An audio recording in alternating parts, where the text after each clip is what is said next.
Hello बच्चों, देखो मैंने ऑनलाइन क्लास के अंदर चैप्टर जो फर्स्ट है वो कंप्लीट करवा दिया आपको। जिन बच्चों ने चैप्टर फर्स्ट के वीडियो नहीं देखी वो देख लें आराम से। यूनिट जो फर्स्ट है हमारे उसमें 4 चैप्टर दे रखे हैं, है ना। फर्स्ट, सेकंड, थर्ड और फोर्थ। फर्स्ट वाला हम लोगों ने कंप्लीट कर लिया, जो एग्ज़ाम में 2 मार्क्स को कैरी करता है। आज का हमारा जो है वो चैप्टर सेकंड है, और जो चैप्टर सेकंड है उसका नाम है पुष्पीय पादपों में लैंगिक जनन। क्या नाम है? पुष्पीय पादपों में लैंगिक जनन। लैंगिक जनन ये है, ठीक है। ये बात आ गई आपके समझ में। ये चैप्टर का नाम है। बोर्ड एग्जाम के अंदर ये चैप्टर आपके आता है 4 मार्क्स को कैरी करता है। ये बात आपको ध्यान में रखनी होगी। अब ये 4 मार्क्स कैसे डिवाइड है, तो 4 मार्क्स का डिवाइडेशन है 1+3 में डिवाइडेशन है, ठीक है। अब यहाँ देखो, ये जो 1 नंबर दे रखा है ये पेपर के अंदर आपके सेक्शन ए में मिलेगा। बात समझ में आ गई। ये जो 3 नंबर वाला है ये सेक्शन सी में मिलेगा, क्योंकि पार्ट 1 नंबर के, फिर 2 नंबर के क्वेश्चन आते हैं, फिर 3 के आते हैं, फिर 4 के आते हैं ना। तो सेक्शन सी में चला गया ना। यहाँ पर भी विभाजित कर दो 3 नंबर को 1+2 में कर दो, क्योंकि यहाँ अब ध्यान में रखना ये जो 1 नंबर है चित्र के हैं, डायग्राम के हैं, तो इसमें बहुत सारे डायग्राम हैं। तो मान लो एक डायग्राम पक्का आएगा इस चैप्टर में से। इतनी बात समझ में आ गई, मैंने बता दिया कौन से क्या है। अब यहाँ देखो, पुष्पीय पादपों में लैंगिक जनन। आप पुष्पीय पादप किस फाइलम में लोगे, किस संघ में लोगे, तो आप कहोगे हम इसे एंजियोस्पर्म में लेंगे। एंजियोस्पर्म पादप, या फिर आप इसे कहते हो आवर्त बीजी। बीज के ऊपर चोल पाया जाता है, और ऐसे पौधे जिनके पुष्प का निर्माण होता है, लैंगिक प्रजनन की क्रिया पुष्प में पाई जाती है, वो कौन से होते हैं? एंजियोस्पर्म वाले पादप, या फिर आवर्त बीजी, या पुष्पीय पादप कहते हैं। ये तो मैंने आपको नॉर्मल बात बताई, यहाँ से कुछ भी नहीं करना, केवल नंबर वगैरह ये लिखने हैं। अब आप सबसे पहले ये कहोगे कि पुष्पीय पादपों में लैंगिक जनन के लिए पुष्प होता है। जो पुष्प है वो पादप का सबसे सुंदर भाग होता है, आकर्षित भाग होता है, और लैंगिक जनन में भाग लेता है। पुष्प पादप का सबसे सुंदर, आकर्षित और लैंगिक जनन में भाग लेने वाला अंग होता है। जो ये पुष्प के निर्माण की अगर मैं बात करूं, तो आप क्या कहोगे कि पुष्प का निर्माण, पहले समझ लो फिर बताती हूँ लिखना क्या है। जैसे मान के चलो ये जड़ है, ठीक है। यहाँ से वायव्य भाग के अंदर क्या आ गया? तना आ गया, और इस तने से विभिन्न प्रकार की क्या निकलती है? शाखाएं निकलती है। ये सब आपको पता है, ठीक है। अब बात सुनो, मैंने आपको ये कहा था कि जीवन की प्रावस्थाएं पाई जाती है, किशोरावस्था, जनन प्रावस्था और जीर्णावस्था। कि जब एक पादप पे, तने पे पत्तियों का निर्माण हो रहा है, जब तक एक पादप की तने पे पत्तियों का निर्माण होता रहता है, यहाँ से कोई पत्तियाँ बनती रहती है, ठीक है, ये पत्तियाँ बनती रहती है, यानी कि उसकी आकार है, साइज है, वो बढ़ती रहती है। अब हमने कहा था उसकी कायिक कोशिकाओं में वृद्धि होती रहती है। ऊर्जा, जितनी भी ऊर्जा बनती है वो सभी ऊर्जा कायिक वृद्धि करेगी, जड़ तना पत्ती के निर्माण में सहायता करेगी। ये बात हुई थी हमारी। हम उस प्रावस्था को क्या कहते हैं? किशोरावस्था कहते हैं। किशोरावस्था के समाप्त होने के बाद में किसी भी पादप में पुष्प का निर्माण होता है।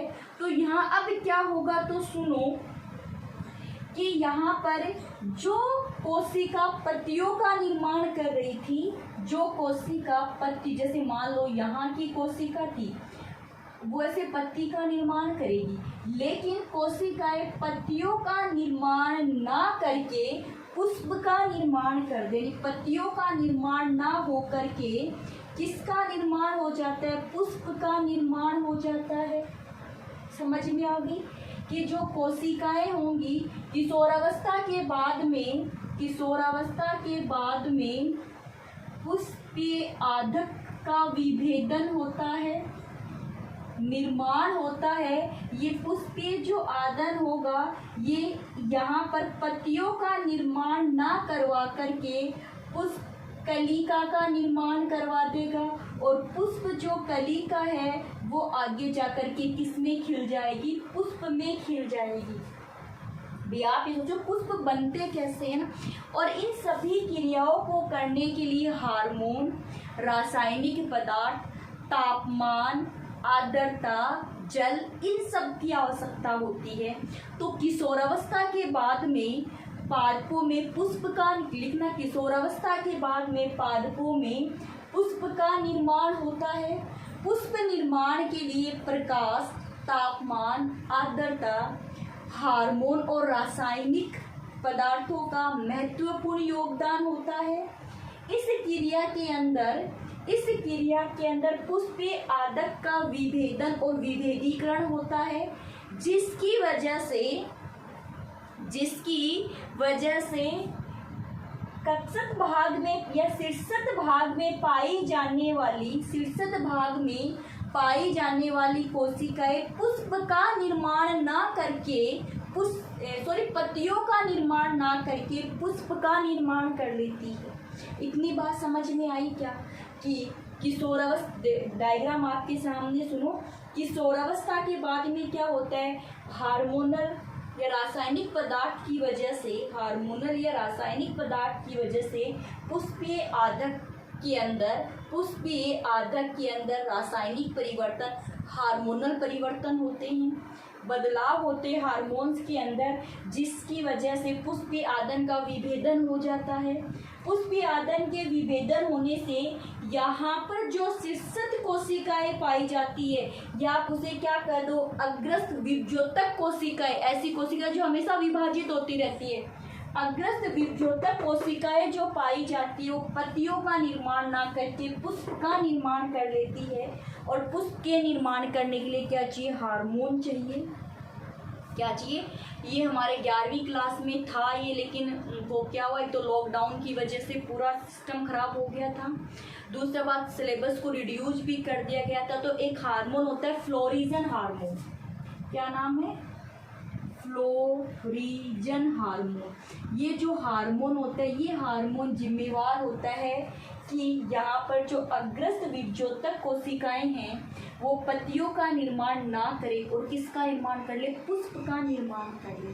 कि पत्तियों से ये हार्मोन स्रावित होकर कहाँ जाता है, अग्रस्त में आ जाते हैं पुष्प, क्योंकि यहाँ पत्तियाँ लगने वाली थी वो तो लगेगी नहीं इस हार्मोन की वजह से। ये हार्मोन क्या करता है, पुष्पीय आदक का विभेदीकरण करता है, जिसे पुष्प कलिका बनकर पुष्प कलिका से क्या बन जाता है, पुष्प बन जाता है। ये बात आपके समझ में आई होगी, आई होप आप लिख भी सकते हैं।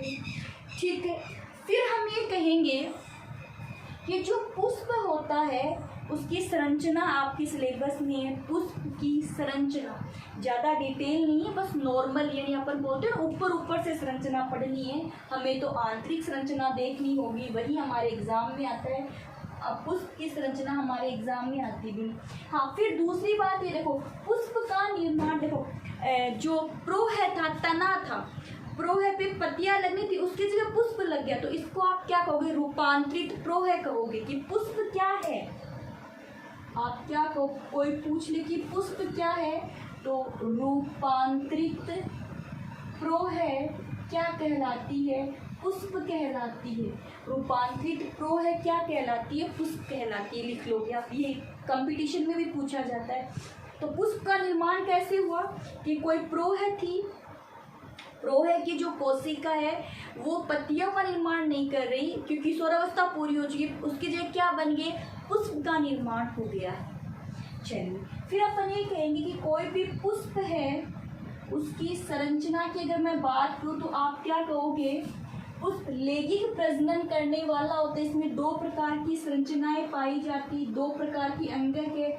एक तो है सहायक अंगक, ठीक है, एक है आवश्यक अंगक।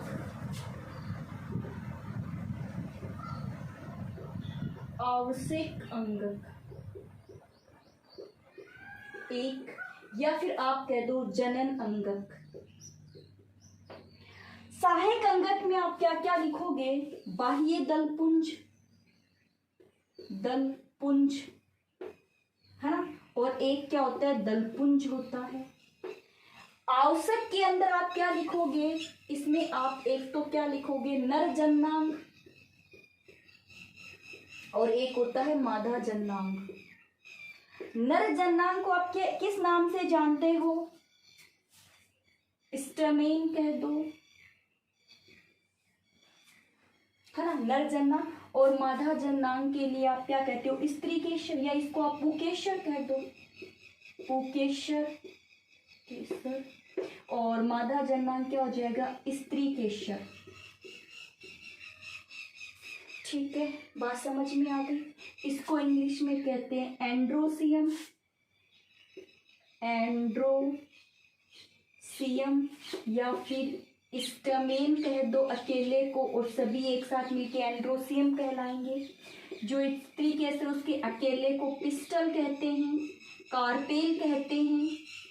और जब बहुत सारी हो जाती है तो क्या कहते हैं? गाइनोसियम कहते हैं। ये लो, भागों के नाम याद रखोगे। पुकेशर, स्त्रीकेशर, इसके क्या हो गए? जनन अंग हो गए या आवश्यक अंग हो गए जिनकी जरूरत है। सहायक अंग क्या हो गए? बाह्य दल और दलपुंज, इसके सहायक अंग हो गए। अब मैं इसका चित्र बना के दिखाती हूँ आपको पुष्प का, है ना। पुष्प का क्या बनाएंगे अपन? चित्र बनाते हैं। चलो तो ठीक है, टिपिकल डायग्राम, एक प्रारूप चित्र बनाएंगे अपन। तो बात सुनो, जैसे मान लो ये शाखा है, ये डंठल लगा हुआ है, इस डंठल का एक फूला हुआ भाग है, इसको थैलेमस कहते हैं। इस थैलेमस में सबसे अंदर की तरफ स्त्रीकेशर पाया जाता है, सबसे अंदर की तरफ स्त्रीकेशर पाया जाता है। ये स्त्रीकेशर हो गया। स्त्रीकेशर के बाहर की तरफ पुकेशर पाया जाता है। क्या पाया? पुकेशर पाया जाता है। और ये जो पुकेशर है इसके बाहर की तरफ रंग बिरंगे भाग पाए जाते हैं जिनको अपन पंखुड़ियां कहते हैं। कोई सफेद है, कोई लाल है, कोई पीले रंग की पंखुड़ियां पाई जाती है। ठीक है ना, बात समझ में आ गई। ये पंखुड़ियां हो गई। और ये जो पंखुड़ियां हैं इनके बाहर की तरफ, इनके ऐसे बाहर की तरफ एक हरे रंग की पत्तियां पाई जाती है। ये लीजिए, ये एक नॉर्मल सामान्य संरचना हो गई। किसकी संरचना हो गई? सामान्य संरचना, एक पुष्प की सामान्य संरचना हो गई। सबसे बाहर की तरफ क्या लिखोगे? बाह्य दल। ये क्या हो गया? बाह्य दलपुंज। आपने 11वीं क्लास में पढ़ा होगा कि बाह्य दलपुंज हरे रंग के होते हैं। कैसे होते? हरे रंग के होते हैं। वे प्रकाश संश्लेषण की क्रिया में सहायता करते हैं। दूसरी बात, जो पुष्प कलिका होती है उसको क्या करते हैं? सुरक्षा प्रदान करते हैं। पुष्प कलिका को सुरक्षा प्रदान करते हैं।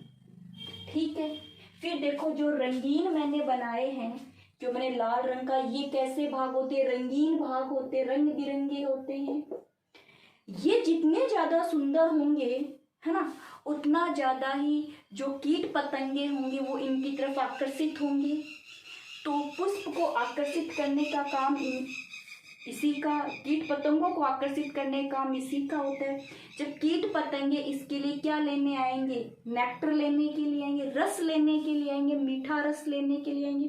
जो वो मीठा रस लेने के लिए आएंगे तो उसके साथ के अंदर इसमें पाए जाने वाले जो परागकण होंगे वो उनसे चिपक जाएंगे और परागण में सहायता। एक बात तो क्या, ये रंगीन होते हैं और परागण में क्या करते हैं? सहायता करते हैं। फिर दलपुंज, ये दलपुंज हो गया ना, इसका नाम क्या हो गया? दलपुंज। अब ये जो दल, अच्छा दिखाई नहीं दे रहा क्या? मैं यहाँ लिख देती हूँ, ये दलपुंज है। ये अब तो दिखाई दे रहा होगा। ये दलपुंज है, रंगीन भाग। अब यहाँ देखो, मैं इस वाले भाग को यहाँ बाहर निकालूंगी। ये वाला भाग क्या, जैसे मैं इस वाले भाग को यहाँ निकाल दूं ऐसे, ये पुकेशर है। ठीक है, क्या है ये? पुकेशर। पुकेशर का ये वाला जो भाग है इसको पुतंतु कहते हैं। ठीक है, इसको क्या कहते हैं? परागकोश कहते हैं। ठीक है, क्या कहते हैं? परागकोश कहते हैं। ये जो परागकोश है, इस परागकोश के अंदर लघु बीजाणुधानी पाई जाती है और उन लघु बीजाणुधानी में किसका निर्माण होता है? परागकण का निर्माण होता है। और यही वो परागकण है जो एक पुष्प से दूसरे पुष्प पे स्थानांतरित होंगे, आगे जाकर के नर युग्मक का निर्माण करेंगे। तो वो सब अपन पढ़ेंगे, नर युग्मक का निर्माण कैसे होता है, परागकण कैसे बनते हैं, ये जो लघु बीजाणुधानी है इसका निर्माण कैसे होता है, सब पढ़ेंगे। यही एग्जाम में आती है। तो केवल समझाने के लिए, जो पुष्प का चित्र है वो पेपर में नहीं आएगा 12वीं क्लास के अंदर। ठीक है, तो आप इसके दो भाग पढ़ोगे, पुतंतु और परागकोश। ठीक है, परागकोश के अंदर किसका निर्माण होता है? परागकण का निर्माण होता है, जो आगे जाकर के नर युग्मक का निर्माण करते हैं। सबसे अंदर की तरफ क्या होती है? स्त्री केशर। सबसे अंदर क्या है? स्त्री केशर। तो स्त्री केशर यहाँ बना दूं, इसको मैं निकाल दूं स्त्री केशर को। यहाँ स्त्री केशर ऐसे है, देखिए, आई होप दिखाई दे रहा होगा। ये स्त्री केशर है ऐसे, ये लीजिए, बन गया स्त्री केशर का। ये जो नीचे वाला भाग है जो थैलेमस पे टिका हुआ है ना, इसके सिर्फ ऐसे टिका हुआ ना, तो इस पे टिका हुआ है ना, इसको तो आप क्या कहते हो? अंडाशय कहते हो। क्या कहते हो? अंडाशय कहोगे। सबसे ऊपर वाला भाग हो गया वर्तिकाग्र, और इसे आप क्या कहोगे? वृत्तिका कहोगे। ठीक, क्या कहोगे? वृत्तिका कहोगे। अब आपको पता है परागकण ये वर्तिकाग्र पे आके तो गिरते हैं। फिर जो ये अंडाशय है, इस अंडाशय में बीजांड पाया जाता है। अंडाशय में क्या होता है? बीजांड होता है। और इस बीजांड के अंदर किसका निर्माण, कौन पाया जाता है? मादा युग्मक पाई जाती है। लेकिन अभी केवल कितना समझना है, मेरी बात सुनो। ये चित्र हो गया आपके पास में। एक पुष्प के बाह्य दल पुंज हरे रंग के होते हैं, प्रकाश संश्लेषण में सहायता करते हैं, पुष्प कलिका की सुरक्षा करते हैं। रंगीन जो भाग है उसको दलपुंज कहते हैं। कीटों को परागकण के लिए अपनी तरफ आकर्षित करने का काम करता है। जो नर जन्नांग होता है उसे पुकेसर कहते हैं। उसके दो भाग होते हैं, परागकोश और पुतंतु। आगे जाकर के अपन एक संयोजक भी पढ़ेंगे। ठीक है, वो बाद की बात है, एक संयोजक भी पढ़ेंगे, वो बाद में पढ़ेंगे। एक बार तो इतना ही समझो। स्त्री केशर के 3 भाग है, वर्तिकाग्र, वर्तिका और अंडाशय। ये केवल समझाने के लिए था। पेपर में पुष्प की संरचना नहीं पूछी जाती। पेपर में क्या क्या आता है वो सुनो। तो अब देखो, हम क्योंकि ये क्यों पढ़ा हमने, क्योंकि लैंगिक प्रजनन की क्रिया कहाँ होती है? लैंगिक प्रजनन की क्रिया पादपों के अंदर, पुष्प के अंदर पाई जाती है। और हमारा जो चैप्टर है उसका नाम ही क्या है? पुष्पीय पादपों में लैंगिक प्रजनन की क्रिया। अब सुनो, अब क्या है आपके सिलेबस में? आपके सिलेबस में है पुष्पीय पादपों में निषेचन पूर्व अवस्थाएं या संरचनाएं, निषेचन पूर्व संरचनाएं, फिर निषेचन, और उसके बाद में है पुष्पीय पादपों में पक्ष निषेचन प्रावस्थाएं। पहले चैप्टर में पढ़ी थी ना। एग्जाम के अंदर सेकंड वाले चैप्टर में अगर ये अवस्थाएं पूछी जाती है, पूर्व निषेचन, निषेचन, पश निषेचन, तो वो आगे नाम देगा पुष्पीय पादपों में। एक तो ये बात आपको ध्यान में रखनी है। दूसरी आपको ये ध्यान में रखनी है कि अगर ये अवस्थाएं आपको 3 नंबर वाले क्वेश्चन में मिले, सेक्शन सी में मिले, तब समझ जाना चैप्टर 2 में से पूछी गई है। और यही अगर निषेचन पूर्व प्रावस्थाएं, निषेचन और पश्च निषेचन प्रावस्थाएं 1 नंबर या 2 नंबर में पूछी जाए तो समझ लेना चैप्टर 1 में से पूछी गई है। लेकिन ये अवस्थाएं जो होगी वो चैप्टर 3 में से, अगर चैप्टर 2 में से अगर पूछी जाती है, सो चैप्टर 2 में से पूछी जाएगी तो वो नाम देगा पुष्पीय पादपों में बताओ। क्या देगा? पुष्पीय पादपों में बताओ। तब ये चैप्टर 2 में से होती है। तो आप ये कहेंगे कि पुष्पीय पादपों में लैंगिक प्रावस्थाएं 3 प्रकार की गुजरती है। पहली प्रावस्था का नाम है पूर्व निषेचन प्रावस्था, निषेचन प्रावस्था और पश्च निषेचन प्रावस्था।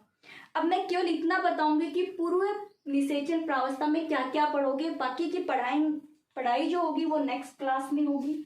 यहाँ क्या पढ़ोगे कि निषेचन पूर्व प्रावस्था में कौन कौन सी अवस्थाएं आप देखोगे।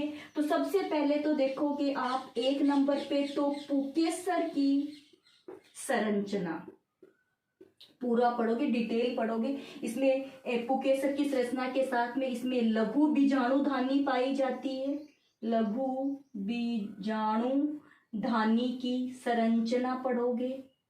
ठीक है, फिर युग्मक जनन पढ़ोगे, नर युग्मक का निर्माण करोगे आप। ठीक है, नर युग्मक का विकास पढ़ोगे। फिर उसके बाद में आप इसके अंदर पढ़ोगे परागकण, अच्छा युग्मक जनन पढ़ोगे, फिर आएगा परागकण पढ़ोगे, फिर है विकास पढ़ोगे यानी कि नर युग्मक बनाओगे। नर युग्मक बनाने के बाद में आप करोगे परागण, ये लो। ठीक है, ये चीजें आप किस में पढ़ोगे? पहला क्या है?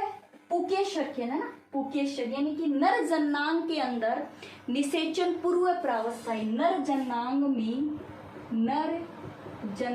में निषेचन पूर्व प्रावस्थाएं, ये सारी बातें पढ़ोगे। फिर आ जाएगा मादा जन्नांग में निषेचन पूर्व प्रावस्थाएं, तो वहां पर स्त्री केसर की संरचना, इस तरीके से अंडाशय में बीजांड पाया जाता है उसकी संरचना पढ़ोगे। अलग से प्रश्न आते हैं, लघु बीजाणुधानी की संरचना के बारे में बताओ, युग्मक जनन के बारे में बताओ, परागण के बारे में बताओ, सब अलग अलग प्रश्न आते हैं, एक साथ नहीं आता प्रश्न। स्त्री केसर में बीजांड की संरचना पढ़ोगे। बीजांड जो होगा उसके अंदर किस प्रकार से मादा युग्मक का निर्माण होता है ये पढ़ोगे। ठीक है, बात समझ में आ गई इतनी? तो ये सब बातें अपन अगली वाली, आज तो केवल मैंने आपको इंट्रोडक्शन दिया है। हम फिर उसके अंदर निषेचन पढ़ोगे। निषेचन के अंदर इसमें द्विनिषेचन प्रावस्था पाई जाती है। पुष्पीय पादपों के अंदर विशेषता है 2 बार निषेचन होता है। 2 बार निषेचन में क्या क्या आता है चैप्टर आएगा तब पढ़ेंगे हम, है ना। ऐसे आज ही बता दूंगी फिर तो क्या मतलब है। फिर उसके बाद में निषेचन के बाद की प्रावस्था में आपको पता है निषेचन से युग्मनस बनेगा तो भ्रूण का निर्माण पढ़ेंगे, फिर बीज का निर्माण पढ़ेंगे और फल का निर्माण पढ़ेंगे। ये है हमारा सेकंड वाला चैप्टर जो एग्जाम में 4 नंबर का आता है। ये भी अच्छा क्वेश्चन है, लघु बीजाणुधानी की संरचना पूछा हुआ क्वेश्चन है बोर्ड पेपर में एक बार का। ठीक है, बोर्ड पेपर में पूछा हुआ क्वेश्चन है, ये भी पूछा हुआ क्वेश्चन है। तो सारे लगभग क्वेश्चन पूछे हुए हैं, तो मैं आपको जो पेपर देती हूँ ना साथ में, ठीक है। अब जो आगे से मैं आपको पेपर दूंगी तो मैं आपको वीडियो के थ्रू ही दूंगी। ठीक है, यहाँ से आपको लिखना क्या है, आपको क्या लिखना है, पहले स्टार्टिंग में आपको लिखना है कि मैंने बताया था ना पुष्प एक आकर्षित भाग होता है, रूपांतरित भाग होता है, फिर उसमें जो पुष्पीय आदक भाग होता है उसमें विभेदन होता है, विभेदन से पुष्प कलिका बनती है और जो पुष्प कलिका से पुष्प का निर्माण होता है वो लिखना है। फिर उसके बाद में आपको चार्ट बनाना है, सहायक अंगक और आवश्यक अंगक दोनों में कौन क्या क्या आता है वो लिखना है, डायग्राम बनाना है। फिर मैंने जो बातें समझाई वो लिखनी कि बाह्य दलपुंज के बारे में क्या लिखवाया है, दलपुंज के बारे में क्या समझा है, पुकेसर के बारे में, स्त्री केसर के बारे में क्या समझा है, ये नहीं लिखना, ये अपन स्टेप वाइज लिख लेंगे। तो आज की क्लास हमारी इतनी थी, बहुत छोटी सी क्लास है, ज़्यादा वीडियो बड़े हो जाते हैं तो प्रॉब्लम हो जाती है तुम लोगों को। अब मेरी बात सुनो, मैं आपसे केवल इतना चाहती हूँ कि आप ज़्यादा से ज़्यादा वीडियो को शेयर कीजिए, 1 सेकंड लाइक कीजिए, क्योंकि आप लाइक करते हो, शेयर करते हो, व्यू ज़्यादा होते हैं तो वो ही मोटिवेशन होता है हमारे लिए, ताकि मैं आपके लिए और अच्छी वीडियो बना पाऊँ। आपको टॉपिक समझ में आए तो क्या मैसेज कीजिए। ओके बच्चों।